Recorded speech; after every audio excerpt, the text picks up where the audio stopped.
কাকু আজকে কিরম আশা করেন, আজকে কয়টা ডিম আসতে পারে? আজকে আশা করি ইনশাল্লাহ বেশি, কালকের চাইতে বেশি ডিম আসবে, কারণ কালকে পাইছি 60টা, আজকে তো বেশি আসবে। আচ্ছা দেখি, দেখছেন এই দি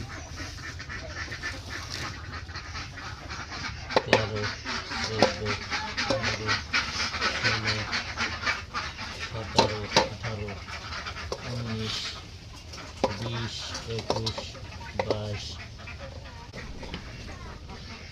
দেখছেন এই দি